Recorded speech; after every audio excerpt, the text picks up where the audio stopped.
to artifacts belonging to the tomb of ancient Egyptian pharaoh Tutankhamun.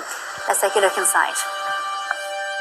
Now, these treasures are touring the globe and making a pit stop here in Paris nearly 100 years after the discovery of Tutankhamun's tomb in Egypt. That was back in November 1922.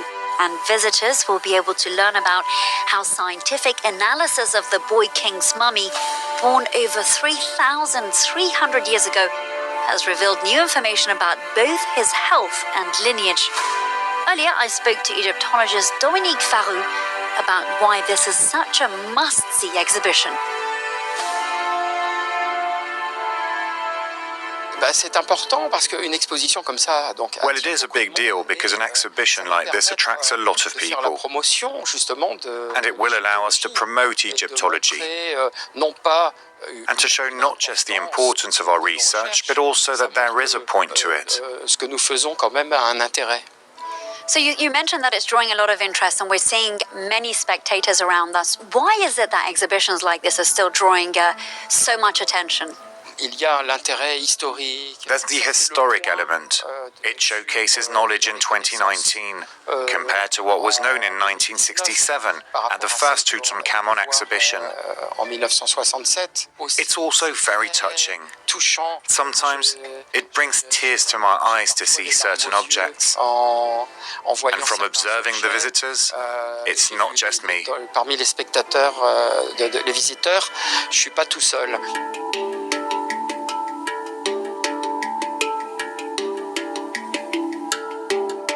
This is the very last time that these objects are being displayed outside Egypt before they go into their new home right next to the Giza pyramids. Now, the Grand Egyptian Museum has... Thank you. Thank you very much. Family, this is your Imperial Majesty, Pharaoh Tutankhamun, Jesus Christ, Yahweh, Jah Rastafari, Noah, Abraham, Muhammad, Krishna, 84 different reincarnations. Family, this is Jesus Christ in the flesh. How do you know it's me? I've just told you 84 different names. I didn't just say one. Because our Asian children, Romanian children, Spanish children, don't want us to know that we are reincarnated beings. And if you know about reincarnation, that means one of us is Jesus Christ. Even though we're all Jesus Christ. That means one of us is King of Kings, Lords of Lords. The first imagination, the first thought and sensation. Family, ciao.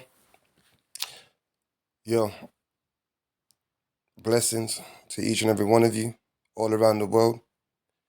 King Tutankhamun is here. Jesus Christ is here. Family, the nanotechnology, that's why you have this fear. But don't worry, with the spiritual water, we'll make sure that's clear. You have holy eternal water on the plane of existence. If you go to your local Google, type in eternal water or spiritual water or healing water, local, and it should pop up. Until then, let's just hear what they've got to say. Been a very long time in the making, and it's faced a plethora of delays since the revolution back in 2011. But it's now due to open next year. A colossus of marble, concrete and steel, with the legendary pyramids of Giza as a backdrop. The Grand Egyptian Museum lies on the outskirts of Cairo, straddling city and desert. For the moment, it's still a vast construction site, with some 5,000 workers there every day to get the job done. These three pyramids will be covered in marble, and this entire wall will be marble as well. The grand opening is set for 2 years from now, when visitors will be greeted by this giant figure of Ramesses II. A staircase 12 stories. Ramesses II. Why did they call him Rams? Will cease. Because Jesus Christ, King Tutankhamun, Noah, Abraham, Reuben, God always had to be born in the star sign of Aries the start of the zodiac, the start of spring, new beginnings. Now, if you look into the star sign of Aries, that's the ram. Pyramid. Pyramid. So, when they call him Ramesses, they try to break the king. Yeah? Then they vaccinated us in order to wipe our memories, in order to forget who we are. Because we are the shining star. Jamaican, Caribbean, and Irish know who you are. High, lined with 96 statues, will lead to the museum's crowning glory. The full collection of treasures from Tutankhamun's tomb, together for the first time. They'll be presented in glass cabinets across 2 enormous rooms here. It's our biggest project. Nothing like this has ever been built in Egypt since the time of the pharaohs. Once it's time to cut Pharaoh King Tutankhamun. Okay. the ribbon, over 100,000 artifacts will be on display. Priceless artworks arrive daily. These cases hold small masterpieces, from ancient statuettes to this funeral urn, of particular interest to the museum's director. ايوه براحتك خالص تماما. It's 4,000 years old and needs brightening up. When it has been cleaned, it will be. So you wipe my memory in order to see. So when you're doing these videos that I can't see that you're the one that took up, it don't make no sense, fam.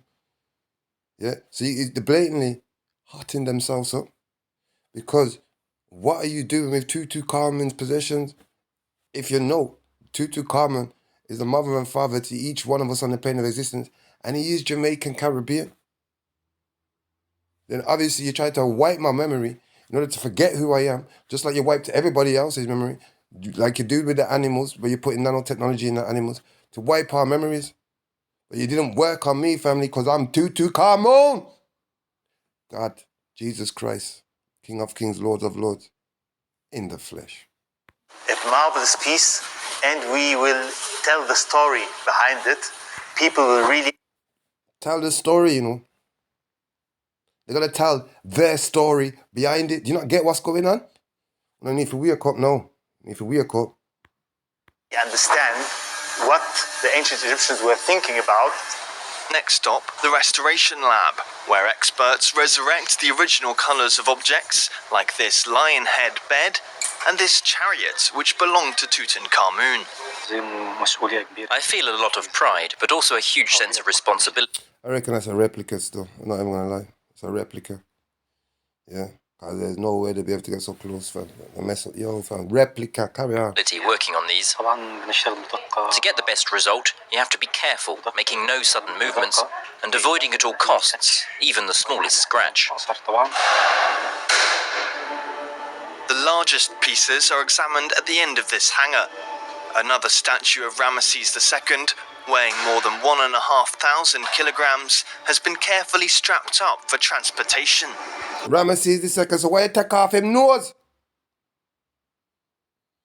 A King Tutankhamun family, know who he is. The restorers then apply a respectful makeover. With a soft brush, I lightly remove the dust so as not to alter the color. This sarcophagus is like a patient that needs treating. You know, they're just taking a mic, fam. They're just taking the mic. It's a replica, fam. They're just taking a mic from the video. Oh, God. You see with the brush? Lord, if His mercy. I take it step by step until it heals. Its future is in my hands, and my job is to keep it in good health. 38,000 objects have I already cannot tell me papa. I see me papa in the background.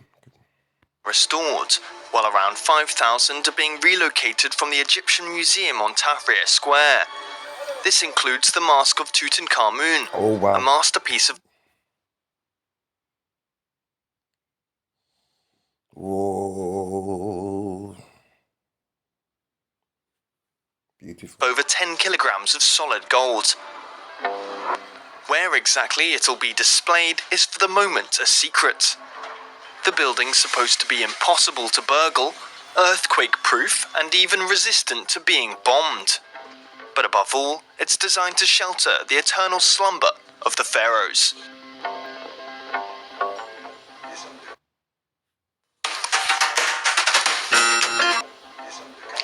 To delve a little deeper into the Giza Museum and, of course, some of these splendid artifacts here, I'm now joined by Chloe Ragazzoli. She's an associate professor of Egyptology at the University of Sorbonne. Chloe, thank you so much for being with us.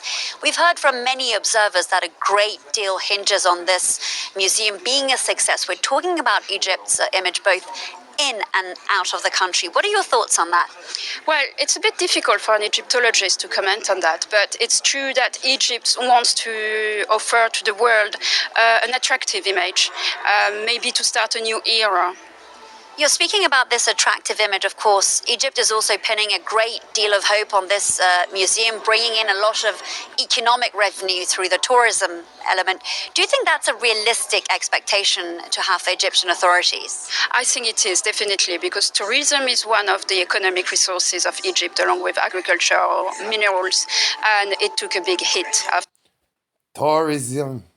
So everybody goes to Egypt to see Tutankhamun's treasures, to see me. Family. After the revolution and the recent terrorist attacks, so there is probably a lot of potential there. There's also the challenge of looting, something that's become, some would say, rather immensely problematic in Egypt since the 2011 revolution. Can you tell us what impact that's had on the antiquities world in the country? Well, it is a huge problem because when a piece is looted, you don't know anymore where it comes from, you don't know its meaning, and it's an incentive to destroy more monuments and more sites. So it's something that needs to be monitored. But for example, it was a huge issue for Howard Carter. We needed an army and armed soldiers along with him to help protect the tomb. Lastly, it does appear as though we're unlocking more and more mysteries about Egypt, certainly over the recent years. Do you think that's more due to the fact that there have been technological advances, or is it because us journalists are providing more coverage? I think there is a better understanding of academic universities of social media. Family blatantly, yeah. They wiped our memories with the vaccinations and the nanotechnology. And then obviously they created a different race that looked like us, be it Jamaican, be it Irish, be it themselves, Chinese and Japanese. And then they slowly just moved in because we're love. And we thought, these Africans look like us. They were able to wipe us out because obviously they're with the Asians. And don't get it twisted, the Africans love us. But obviously they're being controlled as well. You know, the ones that every one of us on the plane of existence through the doctors and the vaccinations are being controlled by our Asian children. The family, wake up. Because the time is now. Tutankhamun is here. Yeah. And you can see that's what's holding up the whole of Egypt. The tourism of our treasures. And I say ours because obviously with all of you, that's what makes it so spectacular, powerful, and electromagnetic, because of everybody who knows that was created by the first creation in the flesh, or Mother Mary and Eve, and every one of the Jamaican and Irish family, because we are all one, and together we will rise again.